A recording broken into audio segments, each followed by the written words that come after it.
Hello everyone, आप सभी का इंटेलिजेंस गैलेक्सी में स्वागत है। तो चलिए आज का जो इम्पोर्टेंट टॉपिक होगा वो इंटीरियर डिज़ाइन के बारे में होगा, यानी कि भीतरी सज्जा क्या है। और भीतरी सज्जा क्या होता है आपको पता है कि घर के अंदर होता है।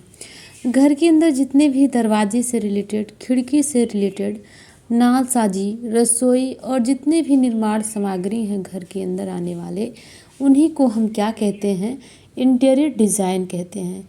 इंटीरियर डिज़ाइन को समझने से पहले हम आवास के बारे में थोड़ा समझते हैं। जैसे कि आपको पता है कि प्रत्येक व्यक्ति के लिए घर का निर्माण करना किसी सपने को साकार करना जैसा होता है, और घर जीवन में बार बार नहीं बनते हैं। इसीलिए क्या करना चाहिए, घर का निर्माण से पहले आवास योजना बना लेनी चाहिए, क्योंकि योजना बनाकर यदि आवास का निर्माण होगा तो आवास में अधिक सुविधाएं प्राप्त की जा सकेंगी। और जिसे चाहे जो भी आप कोई भी कार्य करिए, यदि योजनाबद्ध ढंग से कर रहे हैं, सही तरीके से कर रहे हैं, तो कार्य क्या होगा, आसानी से होगा। इसी प्रकार घर का योजना बनाने से पहले क्या करना चाहिए, योजना बना लेनी चाहिए। ठीक है, एक घर की योजना उसका निर्माण या काम करने का एक सेट होता है, जो एक आवासीय घर के सभी निर्माण निर्देश जैसे आयाम हो गया, सामग्री हो गया, लेआउट हो गया, स्थापन हो गया ना, इन सब विधियों पर क्या करता है, टिका हुआ रहता है। तो ये था आपका इंटीरियर डिज़ाइन। यहाँ देखिए फिगर में आपका इंटीरियर डिज़ाइन है, फैन से रिलेटेड है, किचन से रिलेटेड है।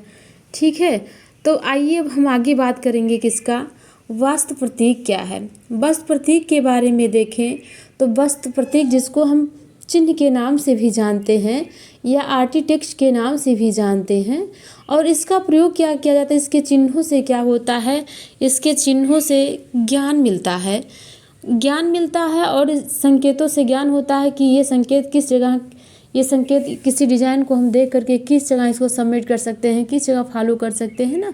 तो ये कला के लिए अधिकतर प्रयोग किया जाता है। और जितने भी वास्तुकार द्वारा तैयार किए सभी चित्र निर्माण जो होते हैं वो परियोजनाओं से जुड़े हुए होते हैं, और उनके द्वारा जो होता है समझने योग्य होता है। किसी भी चित्र को क्या करना चाहिए, आसानी से समझने के लिए किसी वास्तु प्रतीकों का उपयोग करना चाहिए, और इससे क्या होता है, किसी भी तरह की डिजाइन संकेतों को हम समझ जाते हैं, और वह वास्तविक कार्य की प्रणाली और चिन्ह सामग्री को प्रतिनिधित्व करते हैं। यानी कि कोई भी वास्तु प्रतीक के माध्यम से हम क्या करते हैं, ज्ञान समझ जाते हैं कि ये पॉइंट हमको कहाँ करना है, किस तरह से व्यवस्थित करना है, कैसे लगाना है। फिर देखिए आगे जो पॉइंट होगा वो देखा जाएगा कि स्थापत्य वास्तु क्या है। अब यहाँ देखेंगे कि जो वास्तु प्रतीक होता है, नहीं स्थापत्य वास्तु जिसको हम कहते हैं, प्रतीकों के लिए मानक बनाया गया था। और वो मानक कैसा था, वो मानक था अमेरिकन नेशनल स्टैंडर्ड इंस्टीट्यूट, जिसको हम ANSI के नाम से जानते हैं। और दूसरा जो संस्था था वो अमेरिकन इंस्टीट्यूट ऑफ आर्किटेक्ट था। यानी इन दोनों ने मिल करके क्या किया, डिजाइनरों के लिए कुछ मानक तैयार किया। ठीक है, इससे क्या होता है, यदि कोई प्रतीक नया है तो निर्माण में नए प्रकार की सामग्री का उपयोग किया जाता है, और उसे अंकन किया जाता है। किसके साथ किया जाता है, ड्राइंग पर दर्शाया जाता है, नहीं कि इसका चित्र बनाया जाता है, और इससे काम से जुड़े अन्य लोग को आसानी हो जाती है। इसलिए दो मानक बनाया गया था वास्तु प्रतीक के लिए। एक आपका था ANSI, जिसको क्या कहा जाता है, अमेरिकन नेशनल स्टैंडर्ड इंस्टीट्यूट, और दूसरा जो मानक था वो AIA था। ठीक है, क्या था, AIA था। इसका जो पूरा नाम था वो अमेरिकन इंस्टीट्यूट ऑफ आर्किटेक्ट। यानी कि दो ऐसे मानक बनाए गए थे जिनके माध्यम से जो डिजाइनर थे, डिजाइनरों को तैयार करके नए नए प्रतीक को आयाम दे करके नए नए सामग्रियों में उपयोग करते थे, और किसके माध्यम से, एक ड्राइंग के माध्यम से क्या करते थे, दर्शाते थे। ठीक, अब देखेंगे क्या कि प्रतीकों का कुछ नियम होता है। यानी प्रतीक, जो वास्तु प्रतीक होते हैं, उनके कुछ रूल होते हैं। उन रूल के बारे में देखेंगे तो पहला जो पॉइंट है, हमेशा एक मानक व आकार के प्रतीक का उपयोग नहीं करना चाहिए, अन्यथा ये क्या होगा, अपने आसपास के स्थान का गलत अनुमान लगाता है। दूसरा जो पॉइंट है, प्रतीकों की गति की ओर स्पष्टता बढ़ाने के लिए रेडीमेड टेम्पलेट का उपयोग करना चाहिए। फिर क्या है, प्रतीकों को ड्राइंग के पैमाने के बारे में हमेशा सुनिश्चित रहे कि वह क्या हो, एक बराबर हो, समांतर हो यानी समान हो। फिर अगला जो पॉइंट है, सन्निकट चित्र बनाने का चिन्ह स्थान सही रखें। यदि सटीक स्थान दिखाना आवश्यक होगा तो ड्राइंग के प्रतीक पे आयाम जोड़े जाने चाहिए। यानी कोई भी डिजाइन क्या होना चाहिए, सटीक होना चाहिए और जिस जगह बनाना है उस चिन्ह का स्थान सही होना चाहिए। फिर अगला जो पॉइंट है वो है, ड्राइंग स्केल के साथ बस प्रतीकों की मानक आकार अलग अलग होने चाहिए, एक समान नहीं होने चाहिए। ठीक है, जैसा उसका आकार है उसकी अलग अलग होना चाहिए। फिर शीट पर खींचे गए प्रतीक किसी भी व्यक्ति द्वारा आसानी से पुनः प्रयोज्य होने चाहिए। नहीं कि ऐसा ना हो कि दूसरा व्यक्ति उसको ना बना पाए, इतना आसान हो कि दूसरा भी व्यक्ति उसको क्या करे, उसका प्रयोग कर सके।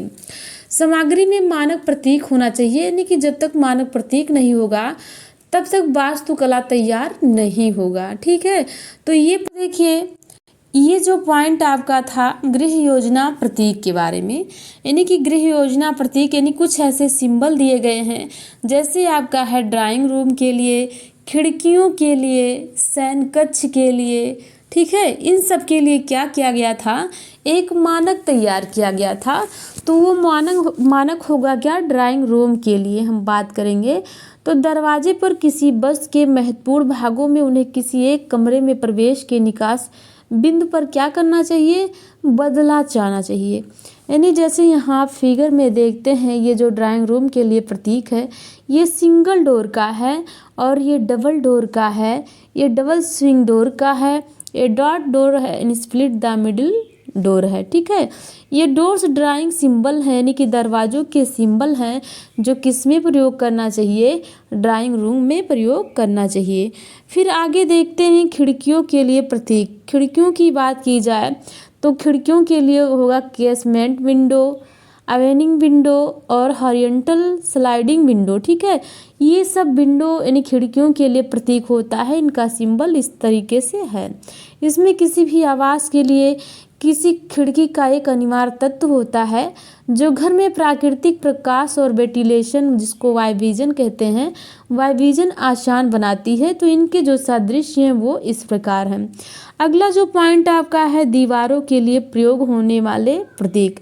दीवारों के लिए जैसे प्रॉपर्टी लाइन हो गया, सेंटर लाइन हो गया, बिल्डिंग हो गया, हाँ, विंडो हो गया, डोर का इस प्रकार सिंबल है, फिर वाल हो गया। इस प्रकार से सारे के सारे, यहाँ देखिए राग यानी कि चट्टान, चट्टान का सिंबल इस प्रकार से दिखाई दिया है। फिर बात करेंगे आगे हम किसका, फिर बात करेंगे रसोई के लिए प्रतीक यानी किचन के लिए जो प्रतीक सिंबल है उसकी बात करेंगे। तो इसमें क्या होता है, आर्किटेक्ट द्वारा क्या किया जाता है, सिंबल बनाया जाता है, संकेत दिया जाता है और किसके अकॉर्डिंग है, सिंबल फैन किचन, यानी जो है ये सिंबल किसके तरह दिया गया है, फैन किचन की तरह दिया गया, यानी फैन की तरह दिया गया, उसका आकार किसकी तरह, फैन की तरह। अब अगले पॉइंट पर हम क्या बात करेंगे कि भवन निर्माण संबंधी जो प्रतीक हैं उसके बारे में। देखिए यहाँ भवन निर्माण जो है ये आपका इस आकार, ये आकार आप लोगों ने बहुत सारे दीवारों पर आप लोगों ने देखा होगा। तो ये सारे के सारे पॉइंट आपके थे क्या, वास्तु प्रतीक, यानी कि गृह योजना के क्या थे, प्रतीक थे।